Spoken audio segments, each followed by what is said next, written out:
Hello dear, आपका इस video के अंदर बहुत बहुत वेलकम है भाई। तो स्टार्ट करते हैं अपनी जर्नी। प्लेन ज्योमेट्री का अगला क्वेश्चन आपके सामने है, ट्राई करो। मैं आपको हिंट दूंगा, ये करने से पहले एक बेसिक इन्फॉर्मेशन बताऊंगा, लेकिन मैं ये चाहता हूँ कि एटलीस्ट कुछ तो आप इसको सोल्व करो। एटलीस्ट ये तो याद आ जाए कि कौन सी चीज़ लगानी है, हमें कौन सा फॉर्मूला यहाँ पर लगाना है। उसने बोला है in triangle L M N, L M is equal to 5√2, L N is equal to 13 and L M N is 135।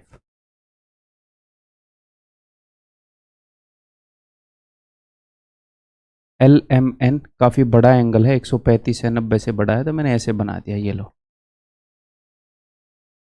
L M 5√2 है, ये 5√2 है भाई। एल एन 13 है, तो बोल रहा है कि एम एन बताओ। मान लो एम एन की वैल्यू मैंने एक्स मान ली, तो एटलीस्ट ये तो देखो कि कौन सा फॉर्मूला लगेगा। उसके बाद मुझे कुछ हिंट देनी पड़ेगी आपको कि भाई कैसे आपने करना है।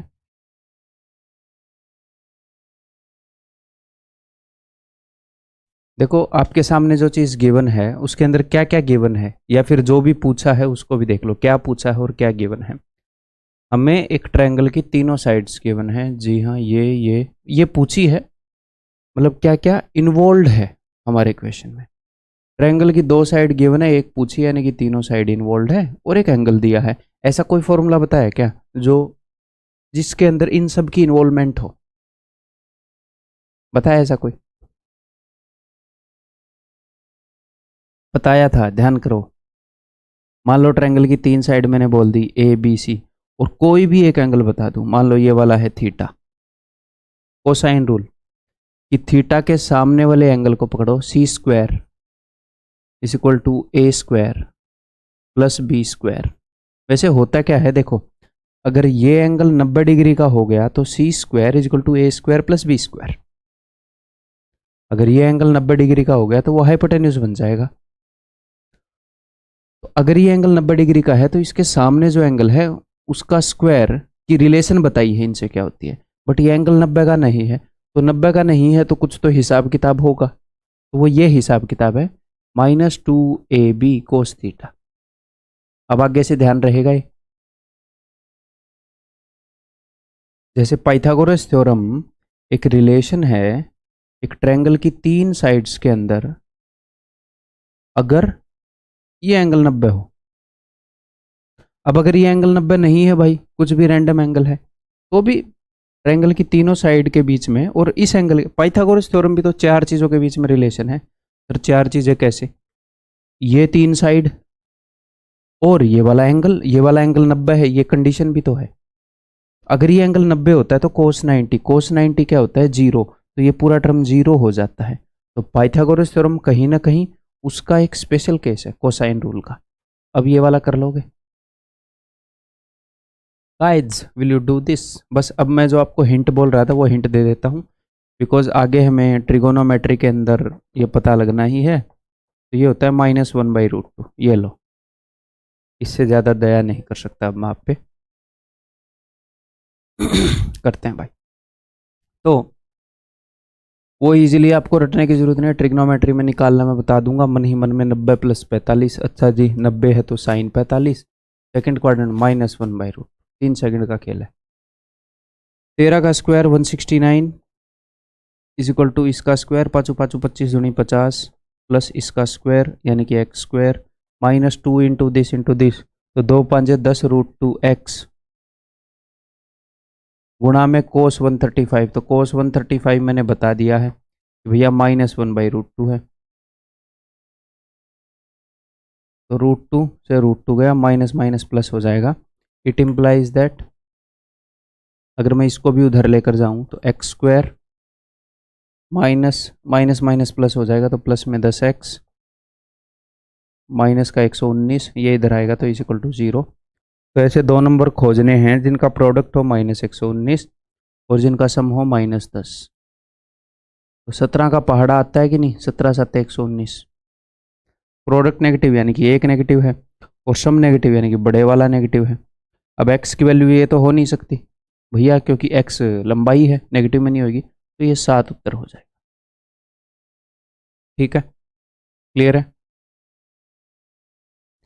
इसको मैं और तरीके से करके बताऊंगा आपको, बट पहले ये सीख लो। एक और क्वेश्चन, ये लो। अब ये आपसे एक्सपेक्टेड है कि आप करोगे और उसी तरीके से करोगे। In triangle P Q R, angle P Q R is equal to 135।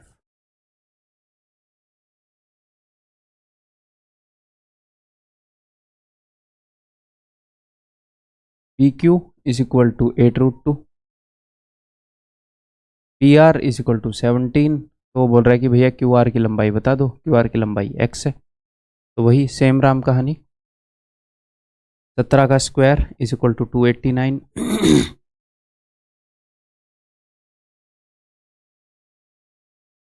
Is equal to इसका स्क्वायर 8 8 64 दूनी 128 प्लस इसका स्क्वायर माइनस 2 इंटू दिस यानी कि 16√2 इंटू एक्स इंटू कोस 135 जो मैंने आपको बताया है -1/√2। It implies that x square, इस तरफ लेकर जा रहा हूँ मैं हर एक चीज़ को, तो ये पॉजिटिव हो गया, √2 से √2 कट गया तो प्लस 16x, -9 में से 8 गए 1, 8 में से 2 गए 6, 2 में से 1 माइनस 161, 161 हो गया भाई 23 7, शायद उसी से बन जाए बात। तो सम -16, 23 7 161, सम नेगेटिव है तो बड़े वाला नेगेटिव, तो फिर से 7 आ गया उत्तर। तो पहाड़े याद होने का मतलब ये नहीं है कि मैं आपसे 23 7 जा पूछूं और आप बताए सर 161 दूं तो आपको पता लग सके कि अच्छा ये तो 23 आते हैं। ठीक है, तो ऐसे सिर्फ कहां तक याद करने हैं, सिर्फ 25 तक। 25 तक के टेबल्स की नस नस आपको पता होनी चाहिए, नस नस। ये जो 112 है वो 14 8 112 भी है, 16 7 112, नस नस पता होनी चाहिए। उसके बाद सर 30 तक करें, मत करो भाई, कोई दिक्कत नहीं है। ठीक है, क्लियर है, क्लियर है ब्रो, इसको दिमाग में बैठा लो। अब इनका दूसरा तरीका बताता हूं मैं आपको।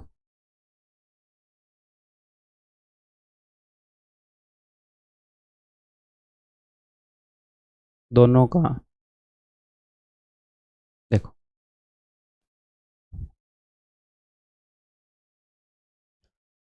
उसने ये बताया है, तो ये क्वेश्चन एक और तरीके से किया जा सकता है। LMN 135 है, तो देखो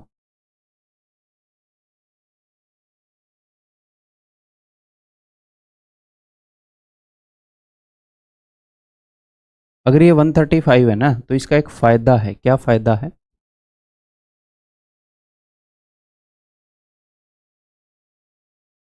अगर आप इसको एक्सटेंड कर दोगे ऐसे, तो ये वाला एंगल 45 हो जाएगा। ठीक है, और अगर मैं यहां से एक एल्टीट्यूड ड्रॉ कर दूं, एल्टीट्यूड ड्रॉ करने का क्या फायदा है? एल्टीट्यूड ड्रॉ करने का ये फायदा है कि भैया एक राइट एंगल ट्रायंगल बन जाएगी LPN, उसमें आप पाइथागोरस थ्योरम लगा सकते हो। ठीक है, तो देखते हैं। तो अगर ये 135 है तो ये कितना हो जाएगा? ये हो जाएगा जी 45, और ये कितना हो जाएगा? ये भी हो जाएगा 45। अगर ये 90 है तो इन दोनों का सम भी 90 होगा 180 करने के लिए। जी हाँ सर। तो ये उसने क्या दे रखा है? LM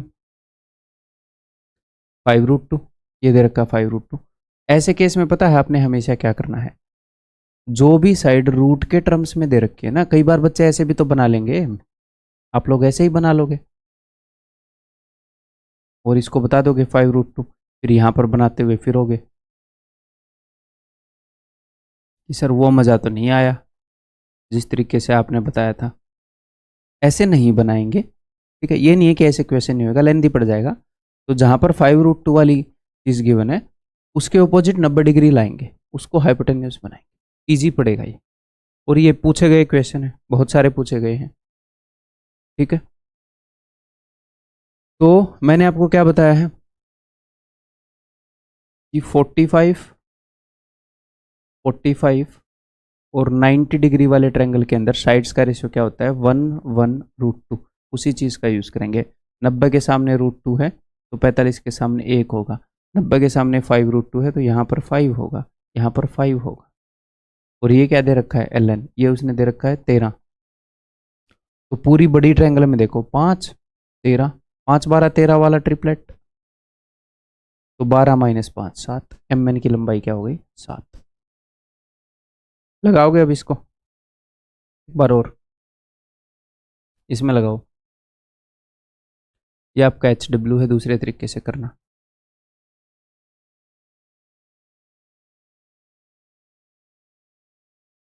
इसी क्वेश्चन को, ठीक है, आगे बढ़ रहा हूं मैं।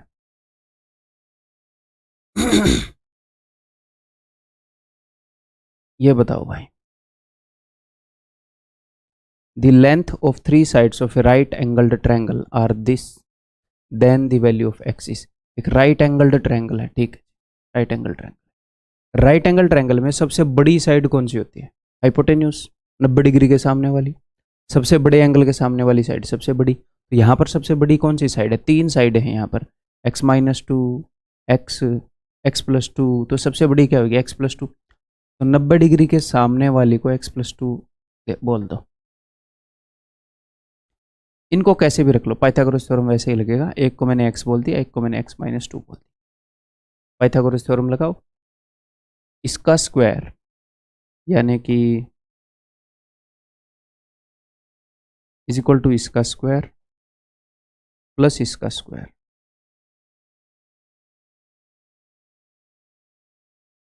सिंपल क्वेश्चन है तो।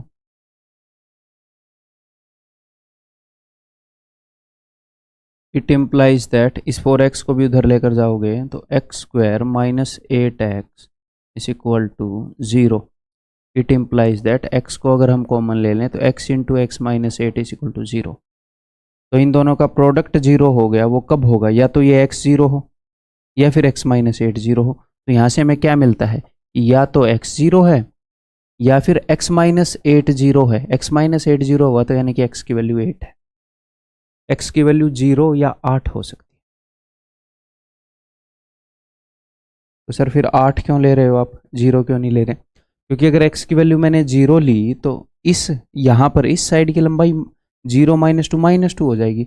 लंबाई माइनस में तो होती नहीं है ना। क्लियर है? अब मैं आपको बोलूँगी यहाँ से उठ के -1 किलोमीटर चले जाओ, क्या ही कर लोगे? अपने अंदर ही घुस जाओगे, ऐसे क्या करोगे? ठीक है, ये क्लियर है? तो इस क्वेश्चन को आप ऐसे करने के एबल होने चाहिए थे। अब मैं आपको एक और पॉइंट बताता हूं। जो 3 4 5 वाला ट्रिपलेट है ना, वो इकलौता ऐसा ट्रिपलेट है। बताओ इकलौता कैसा ट्रिपलेट है? सोचो, उसकी तरफ देखो। 3 4 5 वाला ट्रिपलेट, उसकी एक प्रॉपर्टी है, इज दी, पॉज करके सोच लो, only triplet in AP. Arithmetic progression में, समांतर श्रेणी में इकलौता ट्रिपलेट है जो ये है 3 4 5 वाला। 3 में एक जोड़ा, 4 में एक जोड़ा, 5, कोई भी ऐसा नहीं है। 5 12 13 जिनमें इनका गैप सेम हो। एपी तभी तो बनेगी कि इसमें जितना जुड़ा और इसमें उतना जुड़ा। इकलौता ऐसा ट्रिपलेट है जो एपी में है। तो जब भी आपको कभी भी ट्रिपलेट्स एपी के अंदर मिले, मान लो एग्जामिनर आपको ये बोल दे, देखो अगर 3 4 5 एक ट्रिपलेट है तो इनको 2 गुना कर दो, 6 8 10 भी एक ट्रिपलेट है, इसके अंदर एक एक का गैप है। तो अगर आपने डबल कर दिया तो इनके बीच का गैप भी डबल हो गया। हाँ जी सर, यहीं से मैंने एक ट्रिपलेट बनाया इसका 3 गुना करके। तो 3 3 9, 3 चौके 12, 3 5 15, तो सब कुछ 3 गुना हो जाएगा ना भाई। मैं इन वैल्यूज को 3 गुना करूंगा तो इनका गैप जो एक था वो भी 3 गुना हो जाएगा। देखो, ऐसे ही अगर एग्जामिनर ने आपको ये बता दिया कि एक राइट एंगल ट्रायंगल है जिसकी साइड्स हैं x, x plus 5, x plus 10, क्या ये एपी में है? हाँ जी सर, एपी में है। 5 5 का गैप है, इससे 5 बड़ी ये, इससे 5 बड़ी ये। अगर ये एपी में है तो ये एक ही ट्रिपलेट से बन सकती हैं, एक ही ट्रिपलेट से। कौन से वाले ट्रिपलेट से? 3 4 5 वाले ट्रिपलेट से। तो आपने सिर्फ ये देखना है कि ये एपी में है तो इनका गैप कितना है? 5 है सर गैप, तो इसका मतलब इसका 5 गुना वाला ट्रिपलेट चाहिए। ये जो बनी है ये इसके 5 गुना वाले ट्रिपलेट से बनी है। 5 3 15, ये 15 है, 5 चौके 20, 5 5 25। एक्स की वैल्यू 15 है, एक्स प्लस 5 की वैल्यू 20 है, एक्स प्लस 10 की वैल्यू 25। अगर राइट एंगल ट्रायंगल की साइड्स एपी में है, समांतर श्रेणी में है, तो यानी कि यहाँ पर जो पाइथागोरियन ट्रिपलेट यूज हुआ है वो 3 4 5 वाला यूज हुआ है, इसी का कोई ना कोई ये मल्टीपल होगा। क्लियर है? तो इसी अंडरस्टैंडिंग के बेस पर इसको कर दे। देखो क्या ये एपी में है क्या? देखो सबसे छोटी साइड क्या है, x-2। इनमें कितने आ गैप है? 2 का। इनमें कितने आ गैप है? 2 का। इसमें 2 ऐड करूंगा तो ये, इसमें 2 ऐड करूंगा तो ये। तो आप इस तरीके से कर सकते हो, बेशक कर सकते हो। एक साइड है x-2, एक साइड है x, एक साइड है x+2, यही है ना?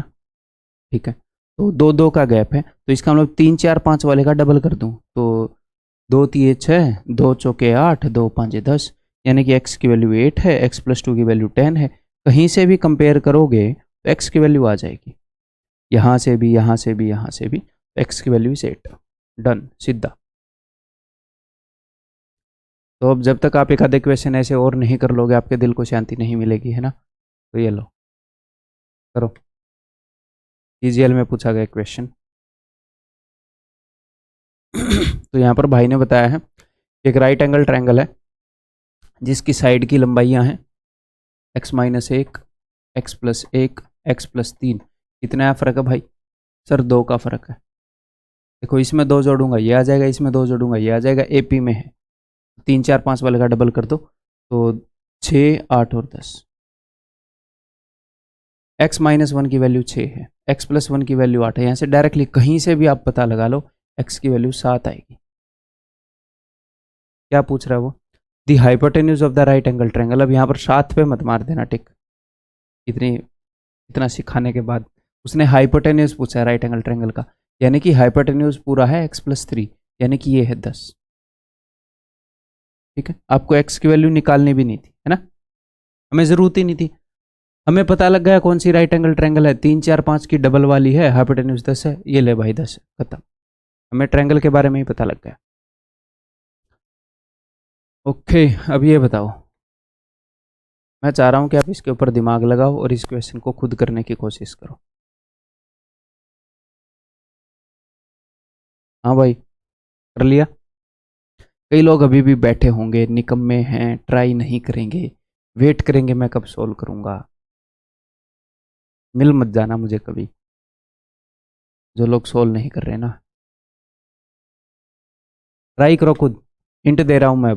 उम्मीद है कि आपने ट्राई कर लिया होगा। देखो इसको ध्यान से, इनके बीच में क्या रिलेशन है? a-b, a+b, sorry a-b, a और a+b, कुछ रिलेशन है? देखो इसमें b जोड़ूंगा ये आ जाएगा, इसमें b जोड़ूंगा ये आ जाएगा, ये तो एपी में है सर। अच्छा एपी में है, तो इसका मतलब क्या है? इसका मतलब इकलौता ऐसा ट्रिपलेट है जो एपी में है। राइट एंगल ट्रायंगल है ना ये, इकलौता ऐसा ट्रिपलेट है जो एपी में 3 4 5 का ही मल्टीपल होगा कोई ना कोई। यानी कि जो हमारी ट्रायंगल है वो इस टाइप की ट्रायंगल होगी, ऐसे 3 4 5। ठीक है, सेकंड हिंट है, तो अब मैं करके दिखाता हूँ आपको। अब आप मोस्ट प्रोबेबली कर ही लेंगे, नहीं तो देखो ABC is a right angle triangle. ABC एक राइट एंगल ट्रायंगल है भैया। अब हाइपोटेन्यूज कौन सा है मुझे पता नहीं, तो सबसे बड़ी साइड है सी ए, सबसे बड़ी लार्जेस्ट, है ना? a+b, तो ये लार्जेस्ट है, तो ये हाइपोटेन्यूज होएगा। तो ए सी हाइपोटेन्यूज हो गया, तो बी ये हो गया। तो दिस इज a+b। उसके बाद उसने बताया ये ए बी है a-b, तो ये हो गया ए। ठीक है, बिकॉज हमें पता चल चुका है कि ये एपी में है। अब एपी में नहीं पता चलता तो भी ये लेंदी तरीके से होएगा, बट ये हमारा फर्ज है, ये हमें दिखना चाहिए कि ये एपी में है। ठीक है भाई, हाँ। तो देखो, तो ये 3 4 5 वाली ट्रायंगल से ही बनी है। 3 को कौन सी साइड रिप्रेजेंट करती है? 3 का मल्टीपल कौन सा है? सबसे छोटी वाली ये, फिर 4 को ये रिप्रेजेंट करती है, फिर 5 को ये रिप्रेजेंट करती है। तो यहाँ पर एग्जामिनर ने बता क्या रखा है वो भी देख लेते हैं। उसने ये बताया है D is A point on B C such that B D is equal to A B. D B C के ऊपर एक पॉइंट है such that B D is equal to A B, ये B D, this is equal to this. ठीक है भाई, देखते हैं।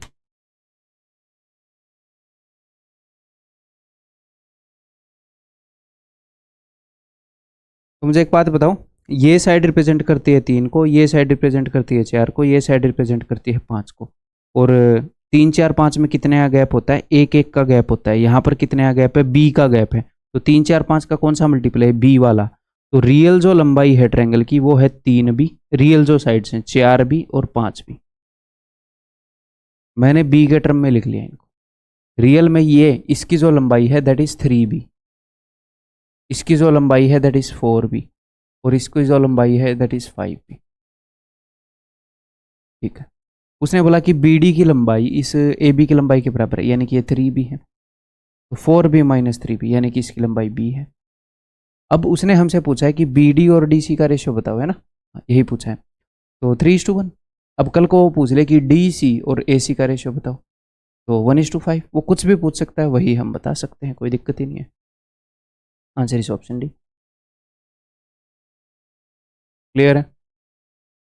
ये जो क्वेश्चन आपके सामने ला रहा हूँ बढ़िया बढ़िया छांट छांट के, सारे रिलेवेंट, सारे बढ़िया बढ़िया, इनके पीछे बहुत मेहनत लगी है। ठीक है। मान लो मैं एक कैट का क्वेश्चन लाया हूँ तो आपको क्या लगता है मैंने कैट का एक ही क्वेश्चन सोल्व किया, एक CDS का? नहीं, सारे किए, उसमें से चुन के। तो अपना कोर्स है वो SSC CGL को टारगेटेड है, और इसी कारण वो CGL CHSL SSC के सभी एग्जाम्स का मास्टर कोर्स हो गया। ठीक है। बाकी हेल्पफुल तो वो CDS में ही पूरा रहेगा, स्टेट एग्जाम में भी, रेलवे एग्जाम में भी, बैंक और कैट के लिए हेल्पफुल तो रहेगा, बट नहीं लेना चाहिए बच्चों। चलिए जी आगे बढ़े। Pythagorean triplets basic format. तो पाइथागोरियन ट्रिपलेट्स का बेसिक फॉर्मेट बता रहा हूँ मैं। मान लो एक राइट एंगल ट्रायंगल है, तो हाइपोटेन्यूज को रिप्रेजेंट करेंगे A² + B² से। इन दोनों में से किसी भी एक साइड को A² - B² से, और बाकी की साइड को 2AB से। ये क्या है सर? आप यहाँ पर A और B की वैल्यूज पुट कर करके आप सारे पाइथागोरियन ट्रिपलेट जनरेट कर सकते हो, सारे पाइथागोरियन ट्रिपलेट बनाए जा सकते हैं। देखो A² में से B² घटेगा, तो साइड की लंबाई नेगेटिव तो हो नहीं सकती, तो मैं A की वैल्यू बड़ी रखूंगा बस। अगर मैं A की वैल्यू 2 रख दूं और B की वैल्यू 1 रख दूं, तो बताओ क्या बनेगा? अगर A की वैल्यू 2 रख दूं और B की 1, तो 2 1, तो 2 × 2 4, और 2 का स्क्वायर 4, -1 का स्क्वायर 4 - 1 3, तो 3 4 5 वाला ट्रिपलेट बन जाएगा। आप कुछ भी यहाँ पर वैल्यूज पुट कर दोगे तो सारे ट्रिपलेट जनरेट हो सकते। तो सर हमें क्या यूज़ है ना, आपको क्या यूज़? तो in future right angle triangle का कई बार, जब भी एग्जामिनर ट्रिग्नोमेट्री के अंदर इसको बहुत यूज़ करता है, तो जब भी राइट एंगल ट्रायंगल की साइड्स का रेशियो बताता है या कई जगह पर यूज़ करता है, बस अभी के लिए लिख लो और कुछ नहीं करना। राइट जगह पर मैंने बता दिया, फिर से बता दूंगा। मैं आगे बढ़ रहा हूँ। अब काफ़ी काम की चीज़ आ रही है भाई, देखो जरा ध्यान से, जो तुरंत ही मैं यूज़ करूँगा। Pythagoras cousin theorem. तो ये पाइथागोरस कोई इंटेलिजेंट था ही, उसके क्या कजन ने भी थ्योरम दे दिया? ऐसी बात नहीं है, ये मैंने जानबूझ के लिखा है। पाइथागोरस, मैं मान रहा हूँ कि ये जो मैं आपको थ्योरम बता रहा हूँ ये पाइथागोरस के चचेरे भाई ही हैं। क्यों है आपको समझ आ जाएगा। ठीक है, या पाइथागोरस एक्सटेंशन आप लिख सकते हो। चलो अब ध्यान देते। देखो हमारे पास एक राइट एंगल ट्रायंगल है। हाँ जी सर। इसमें लार्जेस्ट एंगल कौन सा है? 90 डिग्री का। 90 डिग्री से बड़ा कोई एंगल नहीं है। तो जो सबसे लार्जेस्ट एंगल है उसके सामने वाली जो साइड है, मैंने इसको मान लिया है कि भैया ये, इसको मैंने मान लिया A, इसको मैंने मान लिया B, और इसको मैंने मान लिया C। तो सबसे लार्जेस्ट एंगल के सामने वाली साइड जो C है उसका square is equal to A² + B²। सबसे लार्जेस्ट एंगल के सामने वाली साइड का square is equal to A² + B²। कब? व्हेन जो लार्जेस्ट एंगल है, मान लो लार्जेस्ट एंगल को मैंने थीटा बोल दिया, when theta is equal to 90। Clear है? क्योंकि 90 डिग्री का एंगल सबसे बड़ा हो सकता है। हाँ जी, तो मैंने बोला कि भैया जो लार्जेस्ट एंगल है सबसे बड़ा वाला, अगर वो 90 के बराबर होता है तो उसके सामने वाली साइड का स्क्वायर बाकी दो साइड के स्क्वायर के सम के बराबर है। इतना बिल्डअप क्यों बना रहा हूँ मैं? क्योंकि ज़रूरत है। ठीक है, यहाँ पर लिख लेते हैं व्हेन।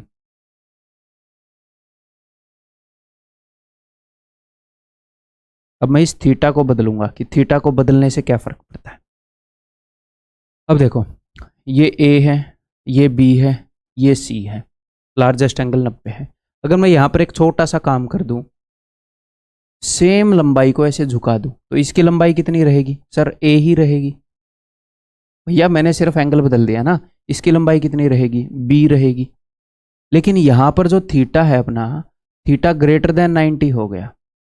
यहाँ पर जो अपना थीटा था वो बराबर है 90 है। तो अब ध्यान से सुनो, अब ये जो लार्जेस्ट साइड है जिसको मैंने सी से रिप्रेजेंट किया था, लार्जेस्ट साइड, अब मैं इनके बीच में क्या रिलेशन लिख सकता हूं? अब बताओ कि जो सी का स्क्वायर है वो क्या होगा? सी का स्क्वायर इन दोनों के स्क्वायर के सम के बराबर होगा, बड़ा होगा, छोटा होगा, क्या होगा? क्या ए और बी की कुछ वैल्यू बदली है? नहीं सर, ए की लंबाई उतनी है, बी की लंबाई उतनी है। हाँ जी, तो ये एंगल बढ़ने से सी की लंबाई बढ़ गई, तो सी का स्क्वायर बढ़ गया। ए स्क्वायर और बी स्क्वायर के सम की वैल्यू तो उतनी ही रही, इसकी उतनी ही रही, बट इसकी लंबाई बढ़ गई, तो सी square is greater than A square plus B square. तो इसको ऐसे रटना नहीं है, ये जो सी जो है ये क्या है? ये लार्जेस्ट साइड है। ऐसे देखना है कि जो लार्जेस्ट साइड है ट्रायंगल की, उसका जिक्र मैं कर रहा हूं। तो लार्जेस्ट साइड का स्क्वायर बाकी दो साइड के स्क्वायर के बराबर होगा अगर लार्जेस्ट एंगल 90 हो, उनसे बड़ा होगा अगर जो लार्जेस्ट एंगल है, जो उसके सामने वाला एंगल है, अगर वो 90 से बड़ा हो। सिंपल, एंगल 90 से बड़ा, लार्जेस्ट एंगल 90 से बड़ा, तो साइड भी बड़ी, एंगल 90 के बराबर तो साइड भी बराबर इनके स्क्वायर के सम के। अब अगर एक और काम कर दें, इसको थोड़ा सा छोटा कर दें ऐसे, एंगल को, मैंने इसकी लंबाई नहीं घटाई ए की, इसकी लंबाई ए ही है, इसकी लंबाई बी ही है, बट ये जो थीटा है दिस इज लेस देन 90, ये जो साइड आ गई सी जो भी है, तो इस एंगल के सामने वाली साइड की मैं बात कर रहा हूं। किसी भी एंगल को पकड़ लो, यहां पर मैं लार्जेस्ट लार्जेस्ट बोल रहा था क्योंकि वो लार्जेस्ट थी समझाने के लिए, वैसे आप किसी भी एंगल के सामने वाली साइड को पकड़ लो, अगर ये एंगल 90 के बराबर है तो इसका स्क्वायर बाकी दो के स्क्वायर के सम के बराबर हो जाएगा। अगर ये एंगल 90 से बड़ा है तो इसका स्क्वायर बाकी दो के स्क्वायर के सम से बड़ा हो जाएगा। अगर ये एंगल 90 से छोटा है तो इसका स्क्वायर बाकी दो के स्क्वायर के सम से छोटा हो जाएगा। ठीक है भाई, क्योंकि यहां पर ए की लंबाई उतनी ही रह गई, बी की लंबाई उतनी ही रह गई, सी की लंबाई घट गई। इनके ये वैल्यू राइट हैंड साइड वाली तो कांस्टेंट है वैल्यू अब तक, तीनों केसेस के अंदर ये वाली वैल्यू तो अब तक सेम ही है, मैंने ए और बी की लंबाई ही नहीं बदली। एंगल को 90 के बराबर रखा तो आपको याद है, इसको मैंने बढ़ाया तो इसकी वैल्यू बढ़ गई थी तो ये बड़ी हो गई, इसको घटाया तो इसकी वैल्यू घट गई तो ये मैंने छोटी कर दी, बस खत्म। अब मैं आपको रटवाने को ये डायरेक्टली रटवा देता, बट ये इतनी एनिमेशन क्यों की है? ताकि ना भूलो और रियल अंडरस्टैंडिंग दिमाग में जाए। तो जो रियल में इंपॉर्टेंट चीज़ है उन पर मैं अपना टाइम और एनर्जी इन्वेस्ट कर रहा हूँ, फालतू की चीज़ों को छोड़कर। ठीक है भाई, आगे बढ़ जाऊं, समझ लो अब इसको। तो पाइथागोरस के कजन क्यों बोले थे? क्योंकि पाइथागोरस से ही ये समझ में आ जाते हैं अच्छे से। अब मैं आगे बढ़ रहा हूँ।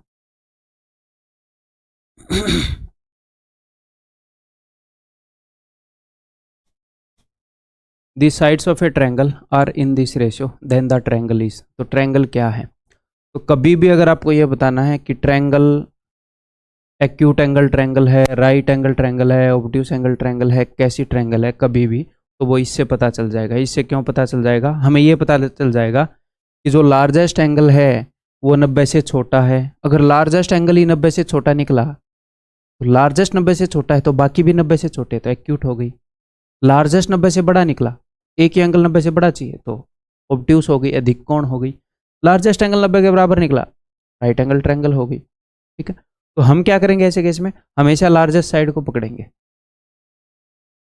उसका स्क्वायर करेंगे, बाकी दो साइड के स्क्वायर का सम करेंगे, फिर हम देखेंगे ये जो लार्जेस्ट साइड है क्या ये बड़ी है क्या, मतलब इसके स्क्वायर इनके स्क्वायर के सम से बड़ा है क्या?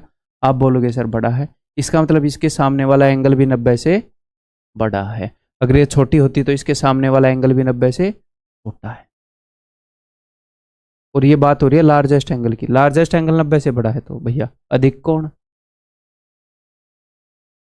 ठीक है, क्लियर है ब्रो, इसे ध्यान रखोगे। अब आगे बढ़ जाऊं, एक ये बताओ, इसके ऊपर हम बहुत क्वेश्चन नहीं लाए कि 3 4 5 3 4 3 5 7 ऐसे क्वेश्चन ले आऊं। अब ये देखो, एग्जामिनर ये भी कंफ्यूजन करता है, पूछा हुआ क्वेश्चन है। कई बार बच्चे क्या करते हैं, the angles of a triangle are in this ratio 3 4 5 Pythagorean triplet, ये तो एक राइट एंगल ट्रायंगल है, ऐसे कर देते हैं वहां पर। भाई 3 4 5 साइड्स की लंबाइयों का रेशियो होता है, एंगल्स का नहीं। एक राइट एंगल ट्रायंगल में जो साइड की लंबाइयां हैं उनका रेशियो होता है 3 4 5, ना कि इन एंगल्स का। यहां पर उसने एंगल्स की बात करती, तो अब हम निकालेंगे। तो तीनों एंगल का सम कितना होता है भाई, 180। रेशियो में कितना है, 5 और 4 9 और 3 12। रेशियो में ये चीज़ 12 है, एक्चुअल में 180 है, 15 गुना है चीज़ें। एक्चुअल एंगल कितने होंगे, इनको 15 गुना करो, 15 3 45, 15 चौके 60, 15 5 75। सारे एंगल 90 से छोटे, यानी कि एक्यूट एंगल ट्रायंगल। ठीक है, क्लियर है। आगे बढ़ जाऊं, टेंशन मत लो, इस चीज़ को हम आगे और यूज़ करेंगे। ये मत सोचो अरे एक में ही निपटा डाला, आगे यूज़ करेंगे, तब देखूंगा आपको याद आएगी कि नहीं। नेक्स्ट एक चीज़, range of length of third side. इससे मेरा मतलब क्या है, अभी समझ में आ जाएगा। इससे मेरा मतलब ये है कि मान लो अगर मैं आपको एक बात बोलूं कि एक ट्रायंगल बनानी है मुझे, और 3 डंडियां लेकर आओ ऐसे, 3 लकड़ियां लेकर आओ ऐसे, तो ये नहीं है कि आप किसी भी लंबाई की 3 लकड़ियां ले आओगे और उनसे ट्रायंगल बन जाएगी ऐसे, कि किसी भी लंबाई की 3 लकड़ियां ले आओ और ट्रायंगल बन जाएगी ना। कुछ कंडीशंस हैं, उनकी लंबाई के बीच में कुछ रिलेशन होना चाहिए, तभी ट्रायंगल बनेगी, नहीं तो ट्रायंगल बन ही नहीं सकती। तो उनके बीच में क्या रिलेशन होना चाहिए, देखो मैं डायरेक्टली आपको याद करवाऊंगा, लेकिन क्यों याद करवाऊंगा वो दिखा देता हूं। देखो मान लो ये एक ट्रायंगल की 2 साइड्स हैं, ठीक है, तो तीसरी साइड मैंने इतनी लंबी बना दी, ये 2 साइड थी, तीसरी साइड मैंने लंबी बना दी। अब देखो बन रही है ट्रायंगल, ये मिल ही नहीं रही, कैसे बनेगी भैया। आप इस लंबाई की 3 लकड़ियां ले आए, एक बार फिर से देखना चाहोगे, आप इस लंबाई की 3 लकड़ियां ले आए तो बनेगी ट्रायंगल, नहीं बनेगी। यानी कि जो थर्ड साइड थी वो छोटी रह गई, पहले 2 साइड थी, जो मैंने तीसरी साइड में लेकर आया वो छोटी रह गई। अगर ये थोड़ी सी और लंबी होती तो ये इसको मिल जाती। तो इसका मतलब कुछ ना कुछ तो मिनिमम लंबाई होनी चाहिए थर्ड साइड की, छोटी रह गई भैया, कुछ तो मिनिमम लंबाई होनी चाहिए। ठीक, अब देखते हैं, मान लो ट्रायंगल की ये 2 साइड्स हैं, ओके सर। अब मैंने आपको बोला कि यार मैंने ये 2 साइड खींच ली, ये 2 लकड़ियां रख दी, एक और लकड़ी ले आओ। आपको लगा यार कुछ पिछली बार लकड़ी छोटी रह गई थी, हैं, अब की बार कोई कमी नहीं रहने देंगे, इतनी बड़ी लकड़ी ले आए आप। अब ट्रायंगल नहीं बन रही, देखो यहां पर ये मिल नहीं रही, ये बड़ी हो जा रही है। अगर आप ठीक से देख पा रहे हो तो एक बार फिर से देख लो, वो बड़ी रह जाती है, तो ये मिल नहीं रही कहीं पर भी। तो इसका मतलब ये नहीं है कि कितनी भी बड़ी लकड़ी ले आओगे, कुछ मैक्सिमम लंबाई भी होती है, ठीक है। तो कुछ रेंज के अंदर लंबाई होती है कि इतने से छोटी नहीं होनी चाहिए और इतने से बड़ी नहीं होनी चाहिए। तो वो क्या रेंज है वो मैं आपको बता देता हूं, देख लो। मान लो किसी ट्रायंगल की कोई भी एक साइड की लंबाई है जी ए, और कोई भी एक साइड की लंबाई है जी बी, तो जो थर्ड साइड है उसकी लंबाई क्या होनी चाहिए, वो ये है कि जो थर्ड साइड की लंबाई should be less than the difference, sorry should be greater than the difference. मैं इनके नीचे ही लिख देता हूं, अच्छा रहेगा।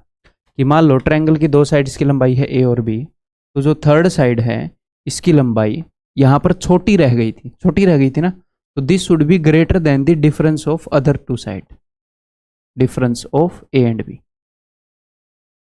अगर ये इनके डिफरेंस से बड़ी होती तो बात बन जाती। और जो थर्ड साइड है that should be less than sum of A and B. यानी कि अगर आपको ट्रायंगल की 2 साइड गिवन है, तो इसका मतलब जो थर्ड साइड है उसके बारे में आप ये कह सकते हो कि a minus B is less than third side of triangle.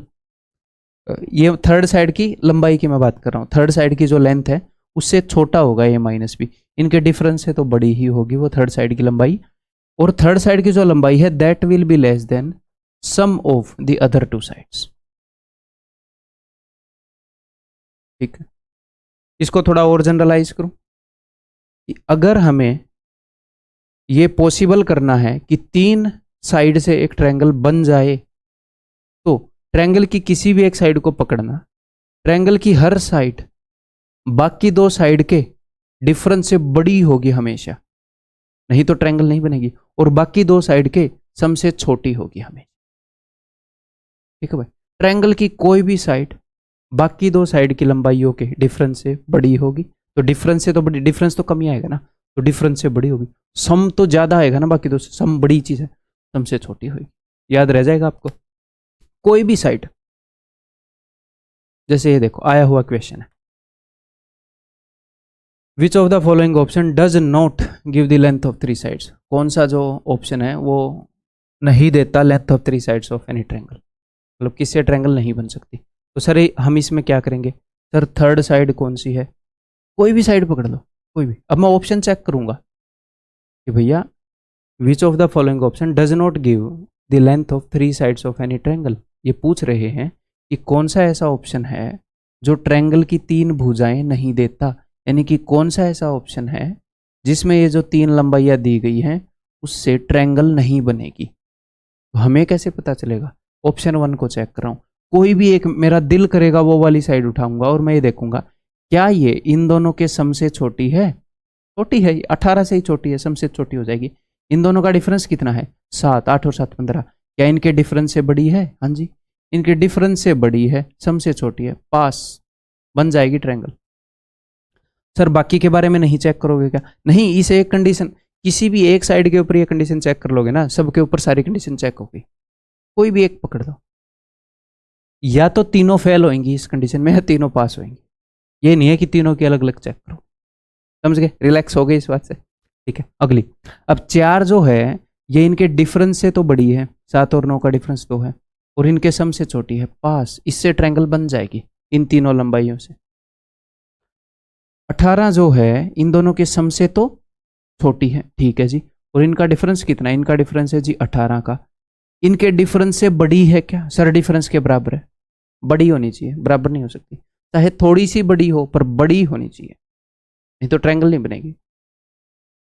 सम के बराबर भी नहीं हो सकती, सम से छोटी होनी चाहिए चाहे थोड़ी सी छोटी हो, यहां पर ट्रायंगल नहीं बनेगी दोस्त, है ना, clear.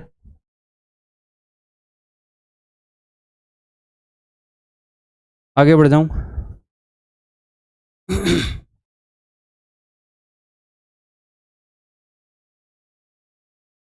To sides of a triangle are 3 centimetre and, मजेदार क्वेश्चन करेंगे हम इस लेक्चर के अंदर, तो अपनी जो कंसंट्रेशन है उसे बनाकर रखना, कई ऐसे क्वेश्चन होंगे जो आपको अनकंफर्टेबल कर सकते हैं, रेयरली पूछे जाते हैं बट इस टॉपिक के ऊपर आते हैं, कंसंट्रेशन बना के रखना अपना, ठीक।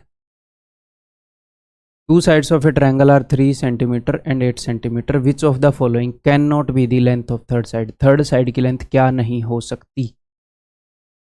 तो थर्ड साइड की लंबाई मुझे पता है कि जो थर्ड साइड की लंबाई है वो इन दोनों के डिफरेंस से तो बड़ी रहेगी हमेशा, और जो थर्ड साइड की लंबाई है वो हमेशा इन दोनों साइडों के सम से छोटी रहेगी। इसको मैं एक ही स्टेटमेंट में ऐसे लिख सकता हूँ कि जो इन दोनों साइडों का डिफरेंस है that will be less than the length of third side, that will be less than the sum of the this two sides, मतलब जो थर्ड साइड है इनके सम से छोटी रहेगी, इनके डिफरेंस से बड़ी रहेगी, ठीक, ओके। तो इनका डिफरेंस कितना है, 8 में और 3 में, 8 में से 3 गया 5, तो 5 इनका डिफरेंस है, तो इनके डिफरेंस से बड़ी रहेगी हमेशा थर्ड साइड की लेंथ, और इनका सम कितना है 11, 8 और 3 11, और 11 से हमेशा छोटी रहेगी, यानी कि जो थर्ड साइड की लेंथ है, ध्यान से सुनिएगा, ये कभी भी 5 के बराबर नहीं हो सकती, 5 से बड़ी होगी, कितनी बड़ी, बिल्कुल हल्की सी बड़ी हो जाए चाहे, बिल्कुल बिल्कुल 11 के बराबर नहीं हो सकती, भले ही बिल्कुल छोटी हो जाए, यानी कि 11 के इक्वल नहीं हो सकती, 11 से जस्ट पहले और 5 से जस्ट आगे ये सारी वैल्यूज ले सकती है ये, बट 5 के बराबर नहीं हो सकती, बट 11 के बराबर नहीं हो सकती। ठीक है, तो यहां पर मैं आपको कुछ ब्रैकेट समझाना चाहता हूं। रेंज को डिनोट करने के लिए मैथ्स के अंदर कुछ ब्रैकेट होती है। क्या ब्रैकेट होती है, ध्यान से समझो। अगर मैं एक ऐसी ब्रैकेट बना रहा हूं, अगर मैं आपको ये बोल रहा हूं कि जो थर्ड साइड है उसकी लेंथ जो है दैट बिलोंग्स टू, इसका मतलब होता है बिलोंग्स टू 5, 11, ये 3 चीजें हैं। देखो,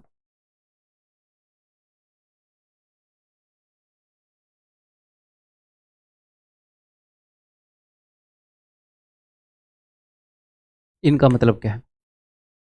इसका मतलब है कि जो थर्ड साइड की लंबाई है वो 5 और 11 के बीच में है, और वो 5 और 11 के बराबर नहीं हो सकती। 5 से जस्ट बड़ी और 11 से जस्ट छोटी। तो यहाँ पर कई बच्चों को लगेगा कि सर 5 से जस्ट बड़ी यानी कि 6। नहीं बेटा, 5 और 6 के बीच में बहुत सारी वैल्यूज आती हैं। यहाँ पर क्या एग्जामिनर ने ऐसे बोला है कि जो ट्रायंगल की तीनों साइड हैं वो इंटीजर्स होंगी? नहीं बोला।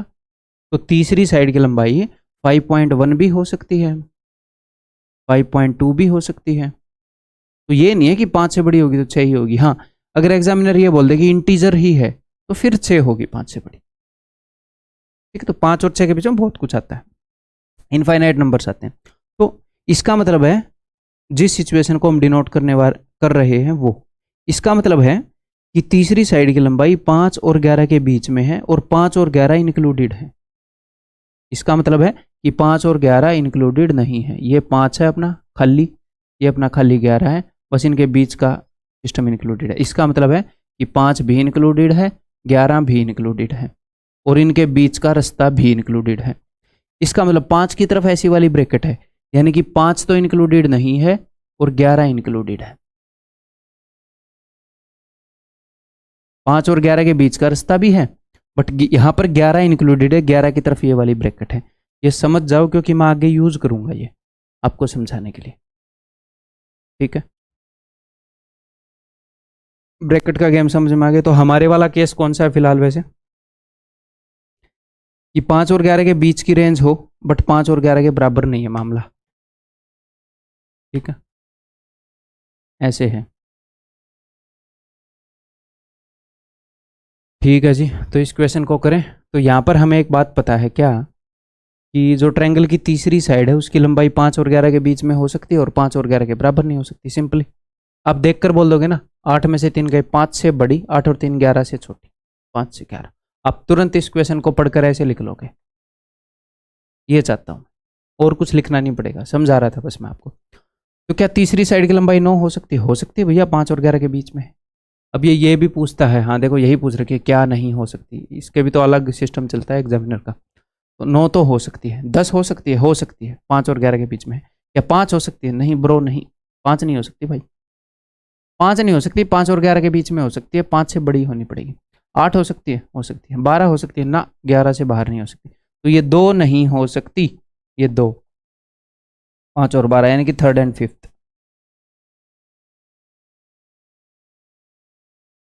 ठीक है, आगे बढ़ जाऊं।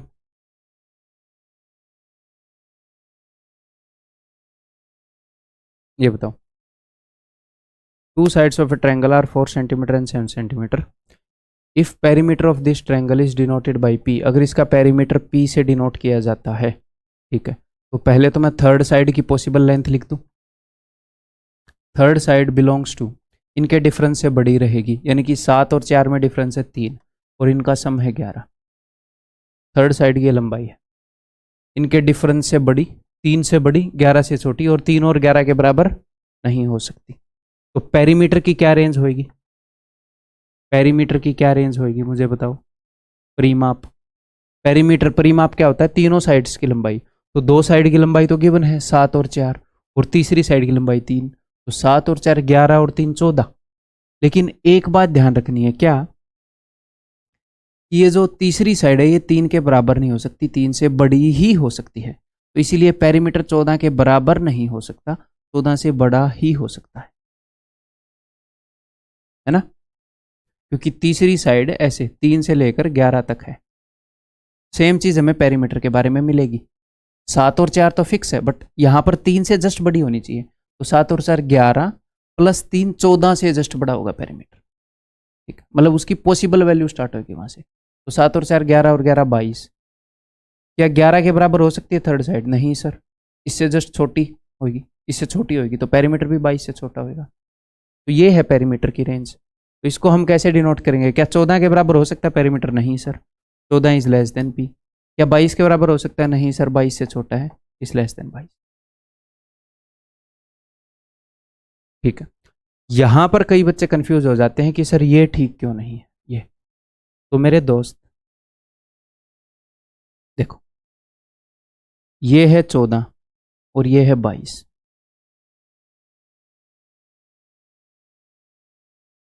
ये है 15 और ये है 21 नंबर लाइन के ऊपर। आप कहना चाह रहे हो कि ये वाला ऑप्शन क्यों नहीं है कि यहां से लेकर यहां तक बना दो। ठीक है, क्या एग्जामिनर ने ये बोला है कि जो थर्ड साइड की लंबाई है वो सिर्फ इंटीजर हो सकती है, कि अगर वो 14 नहीं हुई तो 15 ही होएगा? अगर आप ये वाला ऑप्शन चूज करते हो तो आप ये सारी वैल्यूज इंक्लूड नहीं कर पाते, ये वैल्यूज रह जाती हैं जो कि पी की वैल्यू हो सकती है, इस रेंज में वो शामिल नहीं होती। हमने 14 शामिल नहीं करना, इसका मतलब ये नहीं है कि गिनती 15 से स्टार्ट होगी। 14.1, 14.2, 14.33। हाँ, अगर वो ये बोल दे कि इंटीजर्स ही होंगी तो फिर 15 से 21, फिर ये ऑप्शन ठीक होगा। ठीक, क्लियर है? आगे बढ़ जाऊं मैं।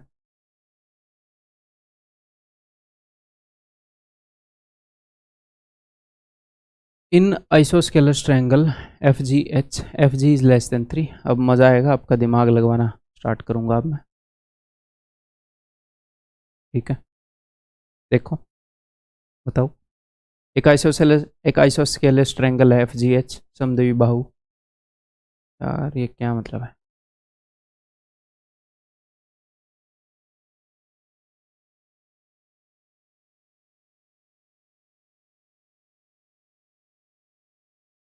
ठीक है, F G is less than 3 centimetre and G H is equal to 8 centimetre, then the correct relation is.